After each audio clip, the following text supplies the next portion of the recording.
नमस्कार. सतसाहेब. आपलं नाव? माझं नाव ठाकूर असदेव. आपण कुठून आलात? मी पुण्याहून, महाराष्ट्र. आपला व्यवसाय काय आहे? माझा व्यवसाय इंटिरियर डेकोरेटर्स आहे. मी इंटिरियर डिझायनिंगचं कामं करतो. इंटिरियर रिलेटेड माझं काम आहे. संत रामपालजी महाराजांची गुरुदीक्षा आपण कधी घेतली? दाशावर संत रामपालजी महाराजांची दया 2004मध्ये झाली. 2004च्या मेमध्ये मी नामदान घेतलं संत रामपालजी महाराजांकडनं. संत रामपालजी महाराजांकडनं नामदीक्षा घेण्या अगोदर आपण व आपला परिवार कोणती भक्ती साधना करत होतात? आम्ही, माझं ॲक्च्युली इष्टदेव श्रीकृष्ण होते आणि गीताचा अध्याय आणि गीताचा वाचन मी कमीत कमी कंटिन्यू 10 वर्ष केली आणि मी कृष्णाला सर्वेश्वर मानत होतो आणि देवीची पूजा करत होतो. अजून श्रीकृष्ण भगवंतांना तुम्ही भगवंत मानत होता आणि अन्य देवी देवतांचीही पूजा करत होतात. असं असताना तुम्ही संत रामपालजी महाराजांकडे कसे जुडले गेले? माझं गीतेचं वाचन जो होता तो 10 वर्ष मी कंटिन्यू करत होतो. सकाळी पहाटे 6 वाजता उठून माझे जिथे मी देव मांडून जिथे मी देवळा केला होता तिथे देवाच्या समोर बसून मी सकाळी 6 वाजता गीता पहिल्या अध्यायापासून सुरू करायची आणि 18 दिवसापर्यंत माझं ज्यावेळी गीता संपायचे त्यावेळी 19व्या दिवशी परत मी गीता तशीच कंटिन्यू पुढे ठेवायचं. असं करता करता माझ्या डोक्यात सारखं एक प्रश्न यायचं की गीता अध्याय 4 श्लोक नंबर 34 त्याच्यात असं म्हणलेलं आहे की तुला अर्जुन त्या परमात्माची भक्ती आणि तो परमात्मा कोण आहे ह्याची माहिती जर हवी असेल तर तू तत्वदर्शी संतांकडे जा, ते तुला ह्या ज्ञानाचा उपदेश करतील. तर मला हे सारखं असं प्रश्न पडायचं की मी गीता तर वाचतो आहे पण मला शेवटी संतांशिवाय मला हा तत्त्वज्ञान कोण सांगणार. तर माझी होतं की मला माझ्या आयुष्यामध्ये असा तत्त्वज्ञान देणारा तत्वदर्शी संत मिळेल का, हा खूप मोठा माझा प्रश्न होता. म्हणून मी ह्या पृथ्वीवरती कुठलाही असा संत नाही की ज्याच्या सान्निध्यामध्ये मी गेलो नाही, त्यांना ऐकलं नाही. कुठलंही श्री श्री रविशंकर असो, आशाराम बापू असो, सुधांशुजी महाराज असो, असे बरेच संत आहे. सगळ्यांना मी ऐकलं पण शेवटी माझं समाधान कुठेही झालं नाही. म्हणून मला असं वाटलं की नाही, तत्वदर्शी अजून कोणतरी वेगळाच आहे जो आत्म आणि परमात्म ज्ञान देईल. म्हणून मला हा सारखा प्रश्न असायचा. म्हणून एकदा मी 2004च्या 1 फेब्रुवारीमध्ये जात होतो औंध साईडला, पुण्यात औंध भागामध्ये. तर मी एक बोर्ड लावले होते संत रामपालजी महाराजांचे. तर त्याच्यावरती संत रामपालजी महाराजांचे पुढे जी उपमा असते संतांचे पुढे, जे बाकीच्या संतांमध्ये श्री श्री, श्री 108, श्री 1008 अशी संतांचे पुढे त्यांची पदवी लावलेली असते. पण हे पहिल्यांदा मी ज्यावेळी फळ्यावर वाचलं की तत्वदर्शी संत रामपालजी महाराज, त्यावेळी मला एक फक्त क्लिक झालं की गीतेचा 4 अध्यायाचा 34वा श्लोक हे इथे सिद्ध होतं आहे. तर मला वाटलं की ह्या संतांना मी ऐकलं पाहिजे आणि हे जे गीतेच्या हिशोबाने मला हे ज्ञान इथे पूर्ण मिळू शकतं. आणि त्या दिवशी मी हे ज्यावेळी पाहिलं आणि ती डेट आणि तारीख नोट केली आणि आम्ही सर्व कुटुंबसह ज्यावेळी सत्संगामध्ये पिंपरी भागामध्ये मगर स्टेडियममध्ये त्यांचा सत्संग होता, 3 दिवस सत्संग मी ऐकलं आणि सगळं शास्त्रयुक्त मी ज्यावेळी तो ज्ञान ऐकला तर मला ते इतकं मोठं प्रश्न पडलं की इतकं वर्ष मी जी भक्ती करत होतो श्रीकृष्ण परमात्मा म्हणून, तर परमात्मा तर अजून एक वेगळंच आहे. आणि हे तत्त्वज्ञान एवढं दाखवल्यानंतर मला विचार आला की अरे बापरे, असा आतापर्यंत कुठल्याही संतांनी हा तत्त्वज्ञान शास्त्र आधारावर जो वेदामध्ये आहे, गीतेमध्ये आहे, कुराणमध्ये आहे, बायबलमध्ये आहे, श्री गुरुग्रंथमध्ये आहे, कोणीही का नाही आपल्याला दाखवलं. त्याच्यानंतर मी ज्यावेळी त्यांचं सत्संग ऐकलं आणि ते ऐकून सगळं म्हणलं की हे जे सांगतायत ते पुरावे खरं ह्या शास्त्रामध्ये आहे का, की हे शास्त्र ह्यांनी स्वतःच संत रामपालजी महाराजांनी बनवलेले आहे. तर तिथे मी सगळं 3 दिवसाचं सत्संग ऐकूनही नाम नाही घेतला आणि जसे तसं परत घरी आलो 3 दिवसानंतर. आणि घरी येऊन सगळं शास्त्र माझे घरी होते आणि ते सर्व शास्त्र मी ज्यावेळी पाहिले माझे डोळ्यांनी तर म्हणलं की हे शास्त्र जे गीता प्रेस गोरखमधनं लिहिलेले आहे आणि हे जसे तसे जे सद्गुरू रामपालजी महाराज सांगत होते ते ह्याच्यामध्ये मला आढळल्यानंतर मी विचार केला की अरे बाबा की मोठी चूक केली. ते खरं तत्वदर्शी संत होते जे गीतेमध्ये 4:34 सांगतायत. आणि तरी मी ह्याच्यातनं नाम न घेता तसंच राहिलो. आणि माझं खूप मोठा प्रश्न आला की आता हे परत मला कधी भेटतील. पण सद्गुरू रामपालजी महाराजची दया झाली. 2 महिन्यानंतर परत ते आले आणि त्याच ठिकाणी मी परत ती पाटी वाचली आणि आम्ही गेलो. 2004च्या मैमध्ये आम्ही जाऊन परत सगळं सहकुटुंब नामदीक्षा घेतली. आणि त्याच्यानंतर परमात्म्याची खरी दया झाली आणि आत्मा आणि परमात्मा ज्ञान आहे हे त्यांच्या मुखातनं आम्ही ऐकलं आणि नामदीक्षा घेतली आणि सद्भक्ती सुरू केली. सर, जसं तुम्ही सांगत आहात की तुम्ही एका तत्वदर्शी संताच्या शोधात होते आणि ते तत्वदर्शी संत हे तुम्हाला संत रामपालजी महाराजांच्या रूपाने मिळाले असं तुमचं म्हणणं आहे. तर संत रामपालजी महाराज हेच एक तत्वदर्शी संत आहे हे तुम्ही कसं सांगू शकता? ही त्यांचीच कृपाने मी सांगू शकतो की आतापर्यंत जे संत जे सत्संग पुढे लावतात की सत्संग म्हणजे खरं सत काय आहे म्हणजे सत्य काय आहे. जर सत्य जे ह्या लोकांना माहीत नाही आहे तर संग तर कसे करायला लावते स्वतःच्या अन्वयानं. कारण सत्य तर एकच आहे आणि तो एक परमात्मा आहे. तो एक परमात्मा कोण आहे हे शास्त्रांमधून आतापर्यंत कोणीही सिद्ध केले नाही. म्हणजे ह्याच्यावरनं हे कळतं की नाही बाकीचे कोणीही तत्वदर्शी संत नव्हते. म्हणून ते पूर्ण परमात्मा एक जो आहे तो शास्त्रांमध्ये लिहिलेला आहे प्रमाणसहित. सर्व शास्त्रांमध्ये म्हणजे वेदमध्ये लिहिलेलं आहे, गीतेमध्ये लिहिलेलं आहे आणि कुराणमध्ये लिहिलेलं आहे, बायबलमध्ये लिहिलेलं आहे, गुरुग्रंथमध्ये लिहिलेलं आहे. मग हे शास्त्र इथेच होते आणि हे संत पण इथेच होते. मग हे जे शास्त्रामध्ये जे लिहिलेलं त्या परमात्माच्या नावासकट लिहिलेलं असतानाही बाकीच्या संतांनी आतापर्यंत आपल्याला का नाही दाखवलं. इथून हे सिद्ध होतं की फक्त एकमेव संत तत्वदर्शी संत रामपालजी महाराजच आहे ज्यांनी हे सर्व शास्त्रांचा सार आपल्यासमोर दाखवलं आणि तो सिद्ध केला प्रमाणासहित की तो एक परमात्मा पूर्ण परमात्मा जे सर्व शास्त्रामध्ये विद्यमान आहे प्रमाणासहित आहे तो पूर्ण परमात्मा कबीर साहेब आहे. हे ज्यावेळी सांगल्यानंतर आम्हाला कळलं की शास्त्रामध्ये सिद्ध लिहिलेला प्रमाणासहित असतानाही ह्या संतांनी आपल्याला का नाही सांगितलं. ह्याचा अर्थ हे होतं की हे सगळे अज्ञानी आहेत. ह्यांना खरा ज्ञान काय आहे तत्वज्ञान काय आहे जे गीतेचे अध्याय 4:34 सांगितलेलं आहे की तत्वदर्शी संतांशिवाय हा तत्वज्ञान कोणीही सांगू शकत नाही. आणि इथून हे सिद्ध होतं की हा तत्वज्ञान तो परमात्माचा आत्म आणि परमात्म ज्ञान संत रामपालजी महाराजांनी दिला. इथून आम्हाला हे स्पष्ट सिद्ध झालं की ह्यांच्याशिवाय तत्वदर्शी संत ह्या पृथ्वीवर ह्या ब्रह्मांडामध्ये दुसरे कोणीच नाही. सर, तत्वदर्शी संत हे आपण कसं काय ओळखलं पाहिजे? आज तुम्ही सांगत आहात की संत रामपालजी महाराजच तत्वदर्शी संत आहात. तर सर्वसामान्य जनता याच्यावर कसा विश्वास ठेवेल की तत्वदर्शी संत केवळ संत रामपालजी महाराज आहे? कारण याला काही शास्त्राचा काही दुजोरा आहे का? तत्वदर्शी संतांची ओळख अशी आहे की हा संसार जे आहे जे मुळ्यापासून पानापर्यंत एक वृक्ष असतो बघा. त्या वृक्षाला जी सगळं खत पाणी खाली मुळ्यामध्ये दिलं जातं. पण त्या मुळ्यामध्ये खत पाणी दिल्यानंतर त्या वरच्या अख्ख्या खालच्या खोडपासून त्याला सगळी खुराक मिळते आणि वरच्या फांदीपासून त्या पानापर्यंत जाते आणि त्या पानाला फुलं लागून त्याला फळं लागतात आणि मग ते फळं आपण खातो. तसंच त्या वृक्षाला मुळ्यापासून पानापर्यंत म्हणजे मूळ काय खोड काय आणि फांद्या काय आणि वरती पानं काय हे जसंचं तसं कोणी सांगून देईल तो खरा तत्वदर्शी संत आहे. जो वेदयुक्त ज्ञान सांगणारा तत्वदर्शी संत असतो. आणि हे मुळ्यापासून खोडपर्यंत आणि फांद्या आणि वरची पानं ही जशीशी तशी या संसाराची रचना त्या वृक्षापासून तत्वदर्शी संत रामपालजी महाराजांनी आत्तापर्यंत सांगली जी आता ह्या पृथ्वीच्या कुठल्याही संतांनी आत्तापर्यंत सांगितली नाही. सर, जसं तुम्ही सांगत आहात की तत्वदर्शी संत रामपालजी महाराज आहे आणि त्यांच्याकडनं तुम्ही अनुग्रह घेतला, त्यांच्याकडनं तुम्ही भक्ती घेतली, भक्तिसाधना तुम्ही करत आहात.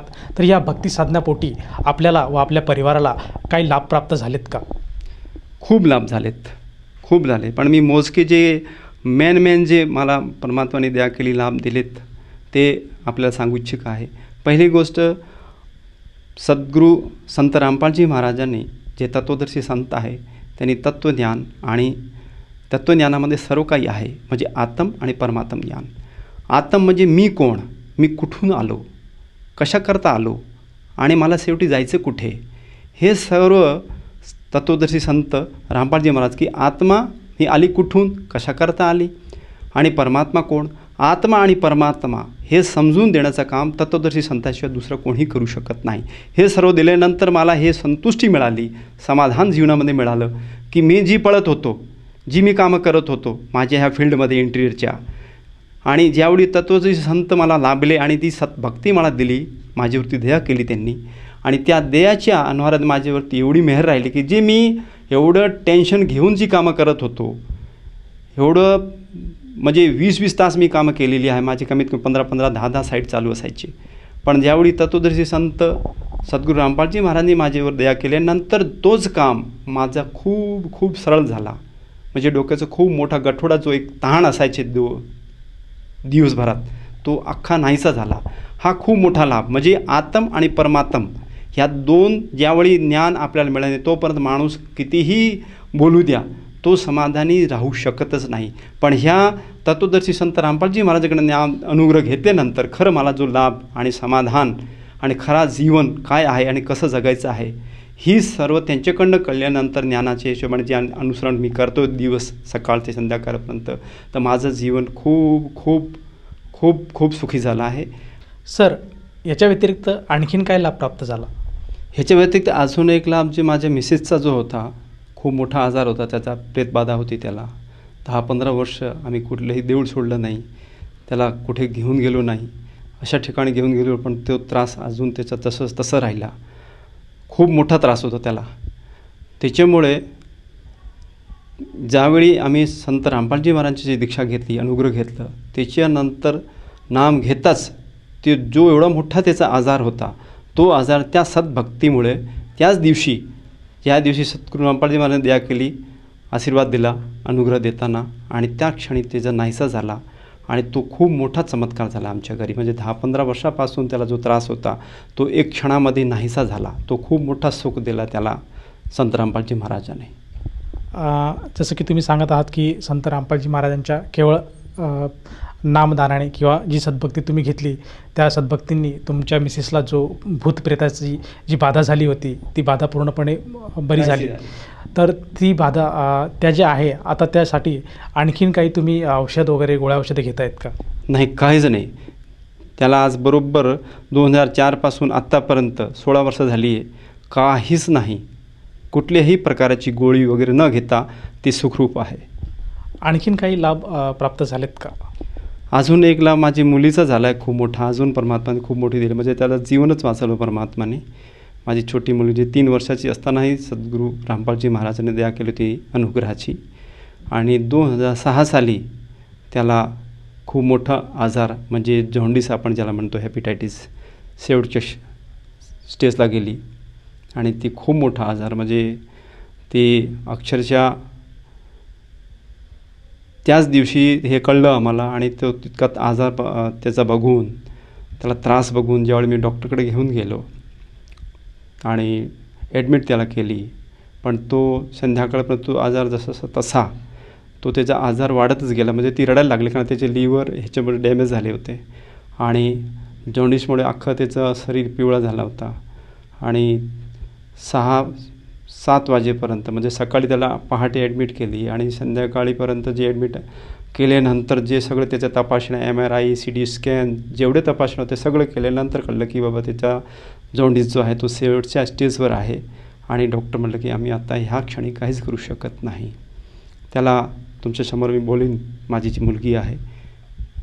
सर, तुम्ही सांगत आहात की तुमच्या मुलीला जॉन्डिसचा त्रास होता, तर त्या जॉन्डिसच्या त्रासासाठी तुम्ही काही दवाखाना केला होता का, आणि कुठल्या दवाखान्यात आणि कुठल्या डॉक्टरांकडून तुम्ही ट्रीटमेंट घेतली होती?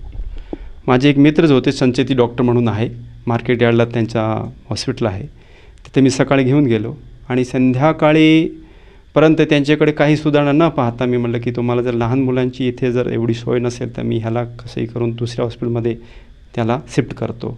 त्यामुळे माझ्याकडनं मी सर्व प्रयत्न केले, पण त्याचा आजार मीही समजू शकत नाही कारण का जॉन्डिस लास्ट स्टेजला आहे, आणि माझ्याकडनं जे करू शकतो मी सगळं केलं.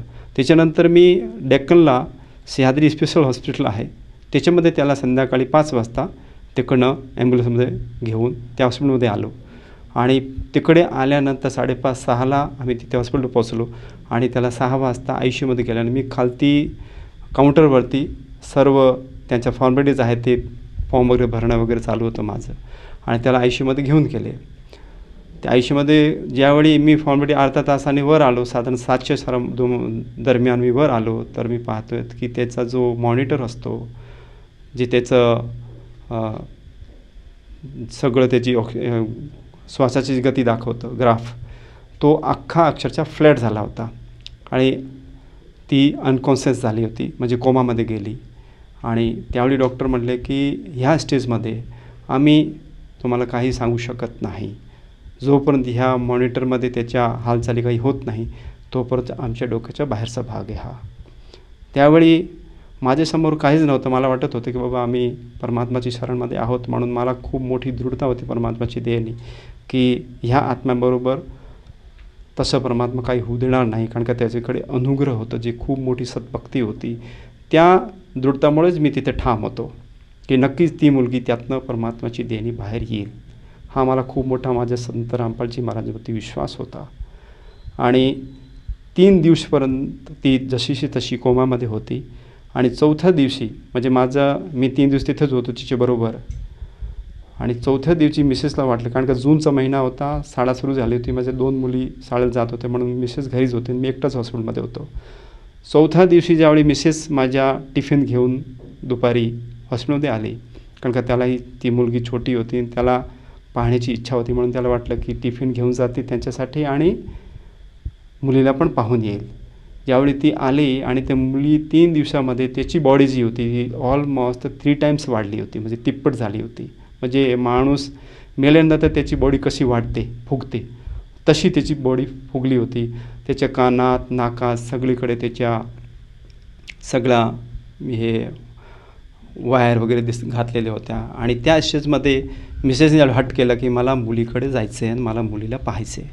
त्यामुळे मी टाळत होतो की त्या स्टेजमध्ये त्याला मुलीला दाखवणं हे कितपर्यंत योग्य आहे, कारण का ती जर पाहून जर त्यालाही जर पाहून जर ती दृढ नाही राहिली तर त्याला परत मला सांभाळायला लागेल आणि त्याच्यासाठी परत तिथे हॉस्पिटलमध्ये काही बेड करता लागेल. म्हणून मी टाळत होतो की शक्यतो त्याला टाळवून त्याला घरी पाठवून देऊ.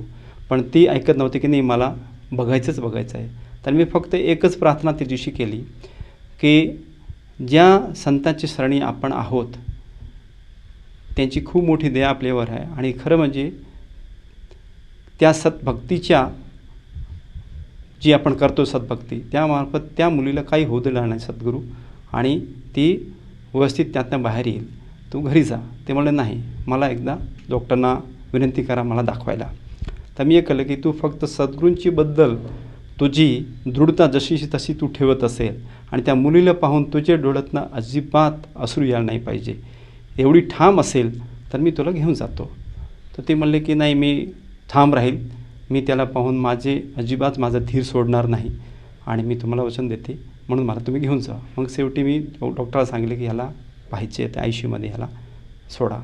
तर मी त्याच्याबरोबर त्याला घेऊन गेल्यानंतर त्याची बॉडी आणि सगळं वायर वगैरे पाहून त्याच्या बॉडीवर आणि त्याची बॉडीची जी वाढ होती ती तिप्पट झालेली त्याची बॉडी पाहून त्याला स्वतःला सांभाळता आला नाही आणि त्याचा धीर गेला आणि ती अक्षरशः खूप मायूस झाली आणि मग त्याला धरून मी त्याला तशी बाहेर घेऊन आलो वेटिंगमध्ये आणि त्याला समोर चेअरवर बसवली.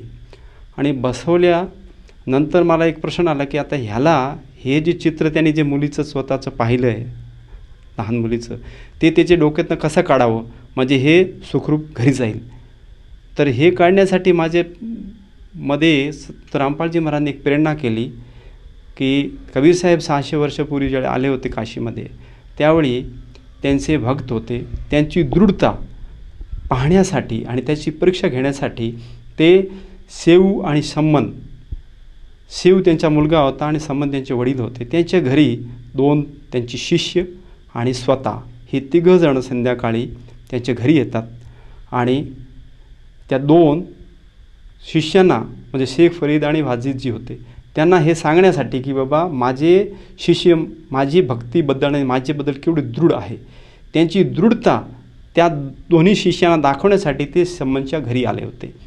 आणि ज्यावेळी तिथे त्यांनी संध्याकाळी तो प्रसंग त्या दिवशी कबीर साहेबांनी दाखवला, तो प्रसंग मी मिसेसला सांगत होतो की त्या प्रसंग पाहून कमीत कमी ही स्वतःला सावरेल, म्हणून मी तो प्रसंग सांगायला लागलो. प्रसंग असा असतो की कबीर साहेब संध्याकाळी येतात आणि त्यांना भोजन प्रसादसाठी विनंती करतात समान, आणि त्यांच्या घरात अक्षरशः प्रसादासाठी काही नसतं घरात, एवढे ते गरीब असतात. पण सद्गुरूंबद्दल त्यांची दृढता खूप खूप असते आत्म्यापासून. मग त्यावेळी कबीर साहेब म्हणतात की आत्ता प्रसादाची गरज नाही आहे, आपण सकाळी बघू. आणि ते झोपतात. आणि सकाळी घरात काही नसेल तर सकाळची सोय कशी करणार, म्हणून हे सेऊ त्यांचा लहान मुलगा असतो, सम्मन ते स्वतः, आणि त्यांची मिसेस असती, त्यांची बायकोचं नाव असतं नेकी. हे तिघंजण विचार करतात की बाबा सकाळचं त्यांची प्रसादाची सोय कशी करायची, घरात तर काही नाही आहे. मग त्यांनी एक विचार आला की कमीत कमी जे दुकान आहे आपल्या गावात तिकडे जाऊन आपण कमीत कमी त्या प्रसादापुरतं पीठ तरी घेऊन येऊ चोरी करून, म्हणजे आपल्या गावाचाही मान राहील आणि संत आपल्या गावातना उपाशी जाणार नाही. म्हणून तो गावाच्या हितासाठी त्यांनी, खरं त्याला चोरी नाही म्हणतायत, खूप मोठं पुण्य होतं त्या गावाचा, म्हणून ते जाऊन तिकडनं 1 किलो पीठ घेऊन येतात. आणि ते पीठ घेऊन येताना तो जो मुलगा असतो तो म्हणतो की मला ह्या दुकानाच्या खिडकी छोटी असते त्यातनं मला आत सोडा. आणि तो खिडकीतनं आत ज्यावेळी प्रवेश करतो आणि त्या पिशवीमध्ये 1 किलो पीठ हाताने त्या डब्यातनं देऊन पिशवी ज्यावेळी खिडकीतनं सम्मन त्यांच्या वडिलांना देतो, त्यावेळी तो डब्बा वाजतो आणि सेठ आत झोपलेला असतो, तो उठतो. उठल्यानंतर त्याचा पाय पकडतो, म्हणजे सेऊ जो असतो मुलगा लहान तो तिथेच राहतो. आणि सेऊ सांगतो की तुम्ही हे जे पीठ आहे ते घरी घेऊन जावा, आईला सांगा की त्यांच्यासाठी प्रसाद बनला सकाळच्या, आणि मला तर सेठान धरलं आहे तर म्हणून मी येऊ शकणार नाही आणि तुम्ही इथनं जा. म्हणून तो पीठ घरी घेऊन येतो. त्यावेळी नेकी त्यांची सेऊची जी आई आहे ती विचारते की बाबा आपला मुलगा सेऊ कुठे, तर म्हणलं की सेऊला दुकानदाराने धरलं आहे, तो येऊ शकला नाही. मग त्यांना प्रसंग की बाबा जर सकाळी त्याची ओळख झाली तर आपली आणि आपल्या सद्गुरू कबीर साहेबांची तिथे बदनामी होईल, म्हणून कसं तरी हे कसं टाळायचे ती बदनामी. म्हणून ते नेकी आणि सम्मन म्हणजे आई वडील त्या मुलाची मुंडकी कापून घरी घेऊन यायचे, म्हणजे सकाळी त्याची ओळख पटणार नाही की हा कोणाचा मुलगा आहे, आणि सद्गुरू कबीर साहेबांची म्हणजे परमात्माची बदनामी थांबेल. हा खूप मोठा प्रसंग.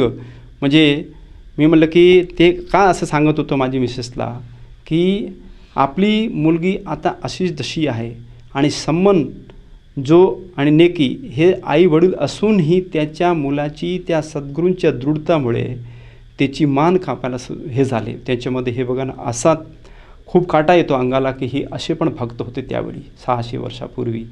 आणि ज्यावेळी ही माझ्याकडे पण एक परीक्षाची घडी समजून मी त्या मिसेसला हे सगळं प्रसंग सांगत होतो. आणि ज्यावेळी त्याचा कारण हा प्रसंग खूप मोठा आहे, मी एक शॉर्ट त्याला करून आपल्याला सांगतो की ज्यावेळी तो संबंध जाऊन त्याची आणि मुलामध्ये म्हणजे सेऊमध्ये पण हेच असतं की बाबा माझे वडील आले आणि माझा जर मुंडका कापून घेऊन गेले तर आमची ओळख होणार नाही, सद्गुरूची बदनामी थांबेल. सगळ्या अख्ख्या तिघी आत्म्यामध्ये सद्गुरूंबद्दल एवढी दृढता होती.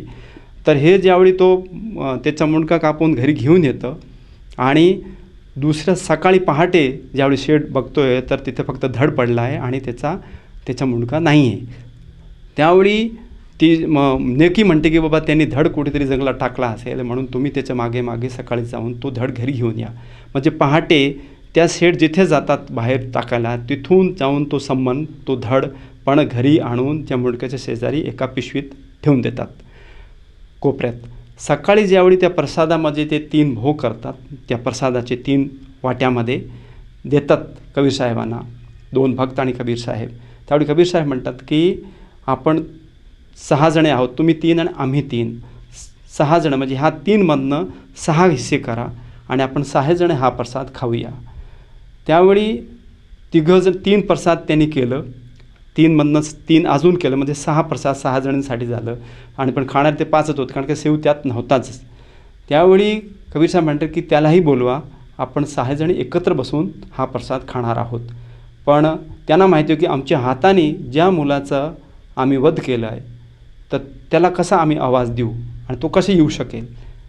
पण हे पण नाही की कबीर साहेब म्हणतात त्याला बोलवायसाठी, तर ते पण ते आणि त्यांच्या डोळ्यातनं अक्षरशः की आमच्याबरोबर हा घटना घडली असूनही त्यांच्या डोळ्यात पाणी नव्हतं. हे मी माझे मिसेसला परमात्म्याची दयेने सांगत होतो की बाबा आपल्यालाही ह्या सद्गुरूबद्दल एवढं ठाम राहायला पाहिजे. ही पण आपल्या घरात एक प्रसंग आहे, ही घडी आहे परीक्षाची. त्यावेळी ज्यावेळी हे सम्मन आणि नेकी म्हणजे आई वडील आवाज न देता ते थांबले की का नाही तुम्ही आवाज देतात, मी देऊ का आवाज. तो म्हणलं नाही तो गावात खेळायला गेला आहे मुलांबरोबर, तो येईल त्यावेळी प्रसाद घेईल, आता आपण घेऊया. तर म्हणलं नाही एकत्र घेऊया. मग ते आवाज न देता कबीर साहेब म्हणतात की सेव बेटा ये जेवायला. त्यावेळी तो सेव ज्याची मान आणि त्याची जी मुडकी असते ते कापलेली एकत्र होते. एक क्षणामध्ये तो शेव तिकडनं पळवून येऊन त्यांच्या शेजारी बसतो.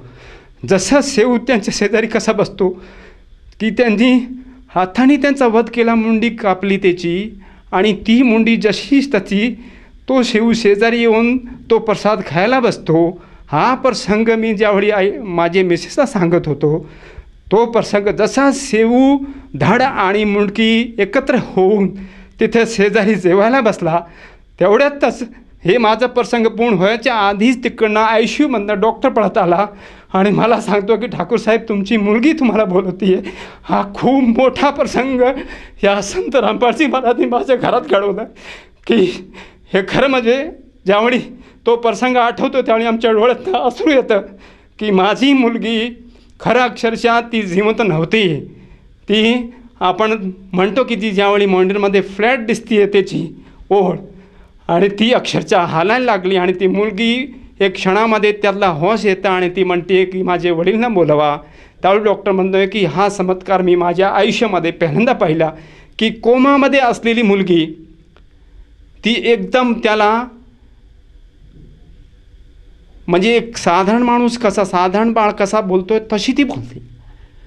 होऊ शकतच नाही, कारण की हे सगळ्यांना माहिती आहे की कोमामध्ये माणूस गेल्यानंतर हे प्रसंग खूप पुढच्या त्याच्या जर ती जागा जरी झाली तरी त्याचं विकट असतात. ती जशीची तशी त्याचं जीवन कधीही नसतं. पण ह्या सद्गुरूंच्या सद्भक्तीमध्ये इतकी पावर आहे हे आमच्या डोळ्यासमोर सद्गुरूंनी उदाहरण रूपात ही मुलगी आमच्या समोर आहे की जसं सेवला जीवनदान दिलं तसंच ह्या दाशाच्या घरी माझ्या मुलीला त्यावेळी ती 5.5-6 वर्षाची असताना सद्गुरूंनी दया केली आणि त्याला एक जीवनदान केलं. त्याचं जीवन तेवढंच होता, पण ह्या सद्गुरूंनी त्या भक्तीच्या मार्फत त्याला जीवनदान केलं. हे सद्गुरू हे आहेत की अक्षरशः म्हणून वेदामध्ये पण आहे की परमात्मा मेलेल्याला जिवंत करतो. परमात्माचा डिक्शनरीमध्ये इम्पॉसिबल वर्ड नाही आहे. हे इथून सिद्ध होतं की संत रामपालजी महाराजांची सद्भक्तीमध्ये ही सद्भक्ती शास्त्रोक्त असल्यामुळे खरंच मेलेला माणूस जिवंत होऊ शकतं. हे माझ्या घरात हा उदाहरण खूप मोठा आहे. इथून आपल्याला कळलं पाहिजे, सगळ्यांना कळलं पाहिजे की खरंच हे संत तत्वदर्शी आहे जे शास्त्रोक्त भक्ती देतात आणि सर्व शास्त्रांच्या आधारावर भक्ती देतात. आणि ह्या भक्तीने कुठल्याही प्रकाराचे विकार म्हणजे मृत्यूपासूनही जीव वाचवतात. ह्याच्या पुढे अजून दुसरा कुठला आजार नाहीच आहे. सर, जसं तुम्ही सांगत आहात की संत रामपालजी महाराजांकडनं नामदीक्षा घेतल्यानंतर आपली जी मुलगी 3.5 वर्षाच्या आयुमध्ये जवळजवळ म्हणजे आपल्यामध्ये राहिलीच नसती, अशा अवस्थेतसुद्धा ती आज परमात्म्याच्या कृपेने संत रामपालजी महाराजांच्या कृपेने जीवित आहे. आणि तुमच्याबरोबर ती आहे का, आणि आहे तर आता ती कशा परिस्थितीत आहे? ती आपण स्वतःच्या नजरेने पाहू शकता त्याला. मी बोलतो ये बेटा इकडे. काय नाव आहे दीदी आपलं? माझं नाव यशोदा, मी पुण्याहून आली आहे. जसं की आपले वडील सांगत आहात की लहान वयात आपण एका हेपेटायटिस बी जी काही पिवळी कावीळ आहे त्या कावळीने ग्रस्त होतात आणि ICUपर्यंत तुम्ही गेला होतात आणि तशा परिस्थितीत तुम्ही परत आपल्यासमोर दर्शकांसमोर आहात. तर नेमकं काय झालं होतं त्यावेळेस? आम्ही हिसारमधून पुण्यात येत होतो ट्रेनमधनं आणि त्यावेळेला येताना मला एकदमच त्रास व्हायला लागला. माझं पोट दुखायला लागलं आणि लिव्हरमध्ये त्रास व्हायला लागला आणि येतानाच मला एवढा त्रास होता की मी अर्ध्या शुद्धीतच होते. आणि येताना पुण्यात जसं पोचलो तसं बाबा मला हॉस्पिटलमध्ये घेऊन गेले. हॉस्पिटलमध्ये जातानाच मी तिकडंच बेशुद्ध झाले. त्याच्यानंतर मला काही माहीत नाही माझ्यावर काय झालं ते. जसं की तुम्ही सांगत आहात की तुम्ही हॉस्पिटलमध्ये जाण्याच्या अगोदरच बेशुद्ध होतात. तर जेव्हा तुम्ही शुद्धीत आलात तर तुम्ही काय बघितलं आणि कशा प्रकारे तुम्ही शुद्धीत आलात? जसं मी बेशुद्ध झाले त्याच्यानंतर मला काही माहीत नव्हतं की माझ्यावर काय होतं आहे. फक्त अंधार दिसत होता आणि एकदमच 3 दिवस झाले मला काही माहीत नाही मी कुठे होते. आणि एकदमच मला प्रकाश झाला माझ्या डोळ्यांसमोर आणि संत रामपालजी महाराजांचे दर्शन झाले मला. आणि जसे दर्शन झाले तसेच माझे डोळे उघडले आणि मी बघायला लागले की माझे बाबा कुठे आहेत. आणि मी त्यांना मग हाक मारायला लागले आणि तिकडनं डॉक्टर होते आणि ते पळत गेले आणि त्यांनी बाबांना बोलवून आणलं. तुम्ही सांगत आहात की संत रामपालजी महाराज हे स्वतः तुम्हाला त्यांनी दर्शन दिलं आणि तुम्ही म्हणजे बेशुद्ध अवस्थेत होतात आणि तिथून तुम्हाला जाग आली आणि तुम्ही तुमच्या वडिलांना पुकार केला. तर त्यानंतर जी तुमची अवस्था होती ती किती दिवसानंतर तुम्ही एक रिकवर झाला आणि आज तुम्ही स्वस्थ आहात का? तो दिवस आहे आणि आजचा दिवस आहे. मी आज एकही मेडिसिन घेत नाही आहे आणि एकदम हेल्दी आहे मी. म्हणजे काहीच साईड इफेक्ट नाही आहे त्या हेपेटायटिसचा किंवा जॉन्डिसचा. तुम्ही हा जो भक्तिमार्ग आहे हा खूप लहान वयातच तुम्ही घेतला आहात. आजची जी युवा पिढी आहे ती युवा पिढी ही भक्तिमार्गापासून बरीचशी लांब आहे आणि नाना प्रकारचे व्यसन करता आहेत आणि त्यांना असं म्हणणं आहे की भक्तीला एक वय लागतं. तर तुम्ही एवढ्या लहान वयात भक्ती कशी का घेतली? जेव्हा मी नामदीक्षा घेतली तेव्हा मी फक्त 3.5 वर्षाचे होते. आणि त्यावेळेला फक्त आम्ही बाबा आणि म्हणजे माझी आई आहे त्यांना आम्ही फॉलो करायचो. ते जे करायचे भक्ती तेच आम्ही फॉलो करायचो. तेव्हा काही आम्हाला नॉलेज नव्हतं म्हणजे एवढं की बाबा आणि आई जे करत आहेत ते खरं आहे आणि आम्ही ते करायचं आहे. पण जसं आम्ही मोठं होतो आहे आणि जसं आम्ही स्वतः सत्संग ऐकले संत रामपालजी महाराजांचे तसं आम्हालाही कळायला लागलं की ते जे ज्ञान देत आहेत तेच खरं ज्ञान आहे. लोक म्हणतात की एवढ्या लहान वयापासून भक्ती काय उपयोगाची नाही आहे. भक्ती तर फक्त म्हातारपणात केली जाते. पण आज आपल्याला काही जे पॉसिबिलिटी नाही आहे की उद्या आपण आता नेक्स्ट जो श्वास आहे तो घेऊ शकतो का. आपण गर्भामध्येच आपली मृत्यू होऊ शकते. ज्या पुढचा जो क्षण आहे त्याच्यामध्ये आपली मृत्यू होऊ शकते. सो त्याच्यामध्ये आपल्याला काही पॉसिबिलिटी नाही आहे पुढे लाईफची. सो त्याला भक्तीला काही वय नसतं. तर तुम्ही तुमच्यासारख्या ज्या तुमच्या मैत्रिणी आहेत किंवा जे मित्र आहेत आणि जी आजची युवा पिढी आहे त्या पिढीला काय संदेश द्याल? मी त्यांना एकच संदेश देऊ शकते की आजचे जे यंगस्टर्स आहेत आणि स्टुडंट लाईफ आहे त्यांना असं वाटतं की फक्त एन्जॉय केलं पाहिजे. Life is for enjoyment. त्याच्यापुढे काहीच नाही माहीत त्यांना. सो आणि त्यांना असं ते त्याच्यामध्ये म्हणून एन्जॉयमेंटमध्ये पण कसं आहे की अल्कोहोल पिणार किंवा असे जे नशा जे करतात त्याच्यामध्ये ते एंगेज होतात. सो मी त्यांना एकच म्हणायचं की एन्जॉयमेंट आहे आणि ते जे हे करतात हे टू फॉरगेट द मोमेंट ते असं मनामध्ये ठेवून करतात. पण एन्जॉयमेंट म्हणजे ती खरी ही आहे जेव्हा आपण आपले जे परमात्मा आहेत त्यांनी जी भक्ती दिली आहे ती आपण जेव्हा करतो त्याचं जी एन्जॉयमेंट आणि जे एक पीस मिळतं आपल्याला मनामध्ये आणि आपल्या पूर्ण बॉडीमध्ये ते एक खरी एन्जॉयमेंट आहे. आणि एक स्पिरिच्युअलिटी आहे. So people should follow spirituality आणि त्यांनी हे मनामध्ये ठेवलं पाहिजे की स्पिरिच्युअलिटी म्हणजे काय ते फॉलो केलं पाहिजे की म्हणजे आपण कोण आहोत कुठून आलो आहे पुढच्या क्षणाचा आपल्याला काही भरोसा नाही आहे. सर जसे काही तुम्ही सांगत होतात की संत रामपालजी महाराजांच्या दयेने आपल्या मुलीला पुनर्जन्म प्राप्त झाला. या अनुषंगाने आपण इतर भक्त समाजाला काय संदेश द्याल? माझी फक्त एक सद्गुरू संत रामपालजी महाराजांची दयाने एक फक्त विनंती राहील सर्व समाजाला. माझे सर्व बंधू आणि भगिनींना, माझी आई आणि बाबांना, माझे आईबाबांचे जे वयाचे असतील ते माझे आईबाबासारखेच आहे. माझे वयाचे ते माझे बंधूसारखे आहेत. म्हणून सर्व विश्व आपण म्हणतो की सर्व आपण एकच पितेची संतान आहोत. तो पिता खरं कोण आहे हे संत रामपालजी महाराजांनी सिद्ध केलं की आपलं सर्वांच्या पिता एकच आहे आणि तो पिता म्हणजे फक्त आणि फक्त कबीर साहेब आहेत. हे संत रामपालजी महाराज स्वतःच्या मनाने सांगत नाही मी जी विनंती करतो ही माझ्या मनाने सांगत नाही. हे आपले जे सिलेबस आहे, जे सिलेबसचे प्रमाणे जे भक्ती देतात ते फक्त एकमेव संत रामपालजी महाराज आहे. बाकीचे जे सांगतायत ते सगळं मनाने आपल्याला एकमेकांना वाटण्याचं काम करतायत. पण एकत्र एक कुटुंब, वसुदेव कुटुंबकम आपण म्हणतो फक्त, पण तो संत रामपालजी महाराजच्या ज्ञानाने सिद्ध होऊ शकतं. आणि ही जी भक्ती आहे त्या भक्तीमध्ये इतकी पॉवर आहे की खरं माझी तर विनंती अख्ख्या जगाला राहील की आपण बाकीची भक्ती सर्व करून थकलेले आहात, जसा हा दास थकलेला होता. पण ज्यावेळी संत रामपालजी महाराजांची शरण घेतल्यानंतर मला जे माझ्या घरामध्ये जे सुख संत रामपालजी महाराजांनी दिलं आहे ना, ते मी कितीही कौतुक केलं तर ते कमीच आहे. मी शब्दामध्ये सांगू शकत नाही खरंच.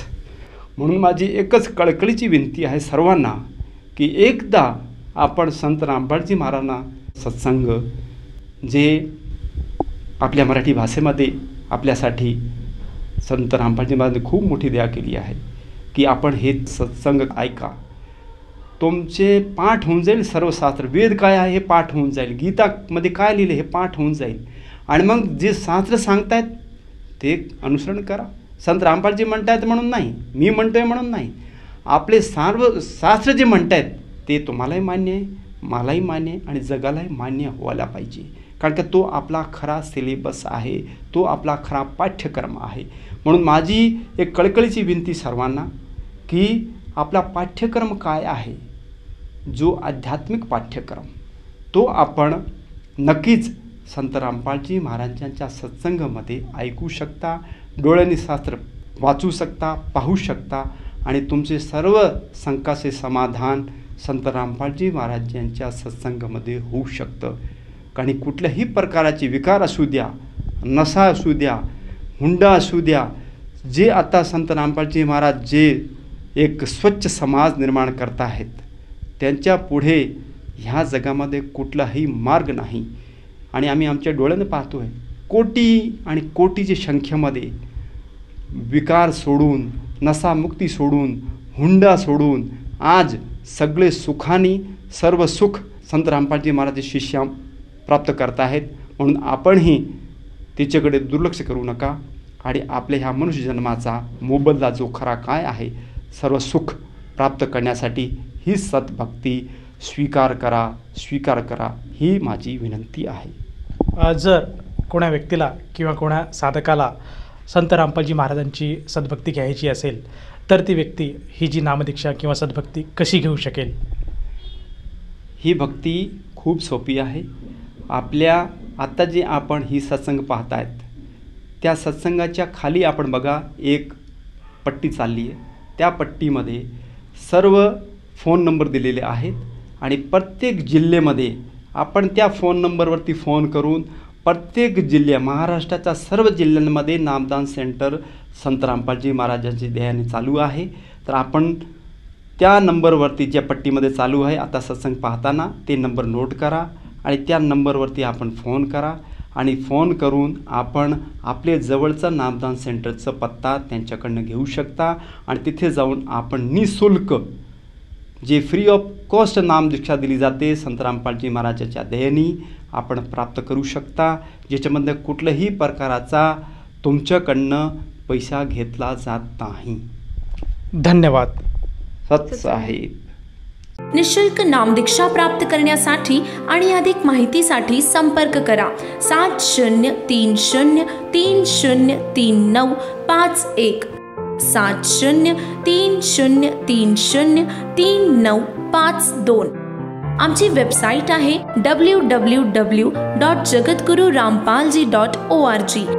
सर्व पवित्र धर्मांच्या पवित्र शास्त्रांवर आधारित प्रमाणित अनमोल पुस्तक ज्ञानगंगा किंवा जगण्याचा मार्ग यापैकी कोणतेही एक पुस्तक निःशुल्क मागविण्यासाठी आम्हाला आपले पूर्ण नाव, पूर्ण पत्ता, पिनकोड सहित आणि फोन नंबर लिहून 7030303951 7030303952 या नंबरावर SMS करू शकता किंवा आम्हाला 7030303950 या नंबरावर WhatsApp देखील करू शकता.